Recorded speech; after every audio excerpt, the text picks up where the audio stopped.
brings us to the money portion of today's show. Jalen Duren. 10 points is what he's averaged during this thing.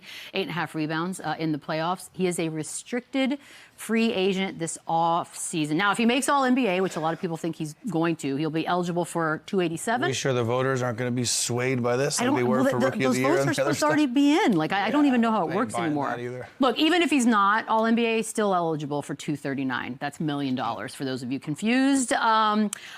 I've been on this show, I've told y'all, I just have a lot of hesitation in signing this gentleman to this sort of a deal, especially what we just witnessed. I know you guys are in the camp of you have to, but I'm hearing more and more people sort of back off a little bit, like, hold on, well, what do we do? There's a couple of things. He's restricted, first of all. So if I'm Detroit, I'm making him go get it from somewhere else. Absolutely. And then I'll have the option to match that or not.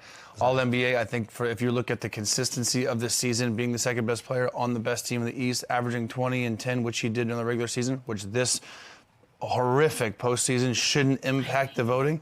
He should be third-team All-NBA, which makes him get another $50 million, which is dicey. Again, I think there's all glaring holes, but I've said it all along. This kid is 22 years old. He's only going to continue to get better and grow. But this was bad. His agent's got some work to do this summer because this playoffs was bad. He didn't look like himself. Stewart was bad. Like, their third-string center was their best center all playoffs long. Like, that is not what you want to have happen going into your big free agency where you can get possibly that kind of bag. So I'm still rolling with him. I don't think Detroit is going to get a better big man than Jalen Duren in free agency ever. I don't think they're going to be able to produce something in the draft with how good they're going to be during the regular season with the picks that they're going to have. So I do think they need to pay him, but now we're starting talking 240, 250. I don't know. Maybe they can cut a deal. It's probably why they should have extended him before the season started. Say that too. But this was a humbling. 50% drop off. This was a humbling experience for him, but I think he only gets better from here. I really do. He's 22 years old and he's a man-child. Lou? But then he also needs some money for another scorer too, so I don't know. I have to give Jalen Duren a pass. I just have to. 22 years of age, first time on this stage, and was asked to be a number 2 option. When we see him years to come, next year, year after next, we're going to look back and say that was the moment that he needed. Are you giving Jalen Duren a pass based off of that observation because of lack of experience? Yeah. Okay. Wow. What's up? Mr. Pancake Flippy Floppy. How? And I also know that the whole playoff experience shit is over-fucking-rated to me. No, I'm saying... Are we at a hibachi? No, but I'm asking... But what I'm asking is, how am I flippy-floppy?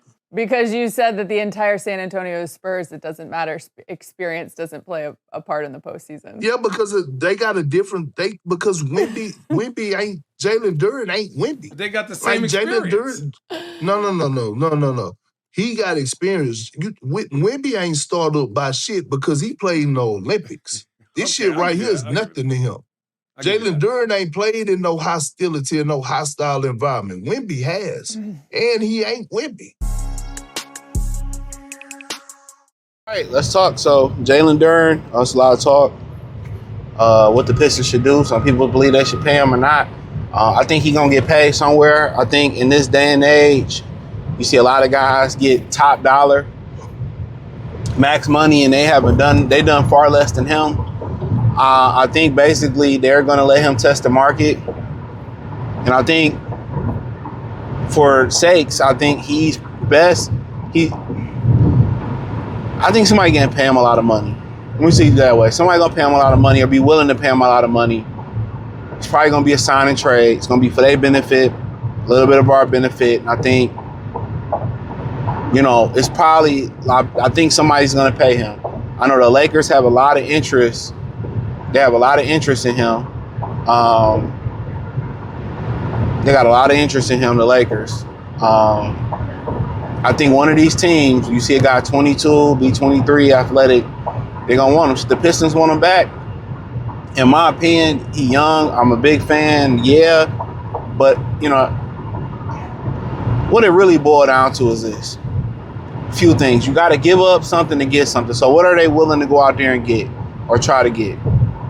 All right? 2, it's kind of a restraint that Asar Thompson hasn't developed his jumper. That restrains Jalen Duren. So can you make something happen between those two guys, around those two guys? That's the question. You can't come back next year with Tobias Harris and Duncan Robinson around those guys and expect 60 wins or to advance in the playoff. No, you can't expect that. So, like, can you put something around? Are you willing to give up Asar or Duren? Or can you make something happen to put two pieces around them? Now, the pieces that you must put around them, at that 4 position, they need a better knockdown shooter. But don't compromise on the defense. And at the 2 position, they need somebody that's a flat-out bucket getter. Now, can they make that happen? Yes. With those 2 guys and playing Duren, yeah. It's going to cost some chicken going into that, It's going to cost Tom Gore some chicken to make that happen. On the other side, you can sign and trade Duren and probably get something, but the thing is replacing them. Like I said it before, and Kyrie, if you can get Kyrie, maybe you can get Gafford or Lively from I don't know where they at. If they still in Dallas, somebody like that, and put them with Stu and keep B-Ball Paul around. I mean, yeah, you in the that can work. People talking about Kristaps Porzingis. I'm not mad at it, but he can't be he's just a rotational piece at this point. He's a rotational piece. That's how I look at it. He's a rotational piece. So, I mean, that's the question. Can you fill voids around those 2 in that lineup? And like I said, whoever you put in there, they got to be able to shoot.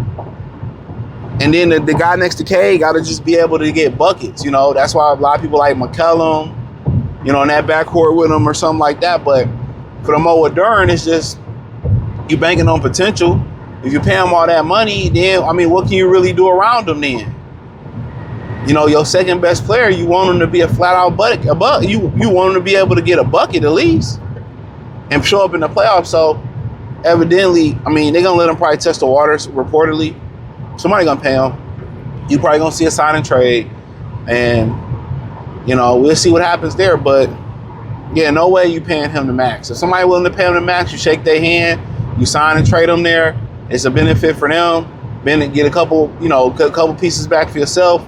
Hopefully some assets there, and you just go on. So now, can you go out there and get him out? It's just a lot to ask. You go out there and put an offer sheet on Walker Kessler, because I believe he's restricted. Do you go out there and try to trade for Miles Turner in Milwaukee? That's up to you. Who do you replace him with? Valanciunas, Nurkic, Robert Williams, Mitchell Robinson. And some of these guys, these bigger fellas, they can't give you the minutes, the 30 minutes, 35, Robert Williams, Mitchell Robinson. You ain't going to be able to get that, get 20, 25, and Beef Stew give you 20, 25. So, in those scenarios, probably keep B-Ball Paul around. So, realistically, just not maxing them out. You're probably looking at 20, 25 million a year, if I'm being honest. I'm not even looking to give them 30 at this point. If not, guess what? I can go get Nicholas Claxton and probably pretty much do the same thing. But the thing about it is Claxton don't have that upside. Duren got that upside. So do I think he's going to always be a bad playoff performer? No. I don't.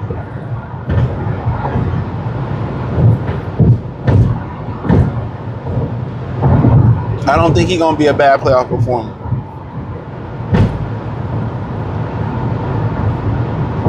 So,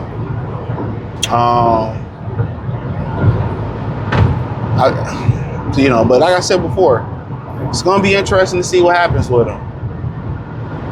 Very, very interesting. So, me personally, how would I carry it?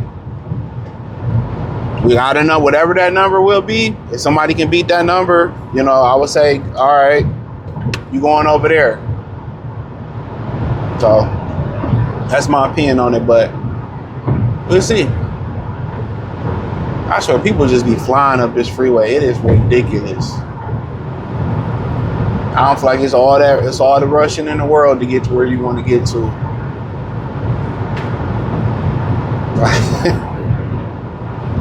Where you going? You late for it? Nah. I'm late to get or sit on my couch.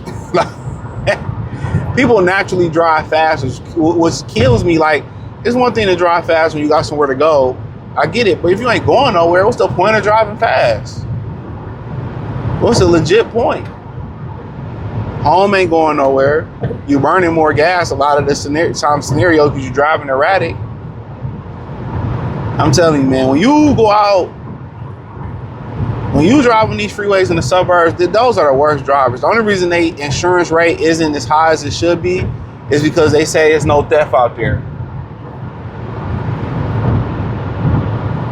You know? That's the only reason they don't. I see situational driving fast, and that's me. I drive. I got to, or I got to go road trip, and I got to make up time. That's what you got to do.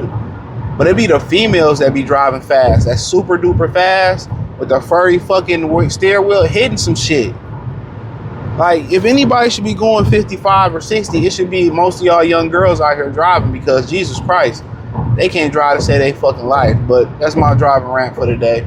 Thumbs up the video, share the video, subscribe to the channel. The subscribe button is the bell icon button. Hit all notifications, increase your chance to get notifications. We go live with drop video. Follow me on X, Facebook, Kick, Twitch, Instagram, Spotify, everywhere. Wherever I'm at, it's in the link tree. It says find me everywhere. Peace.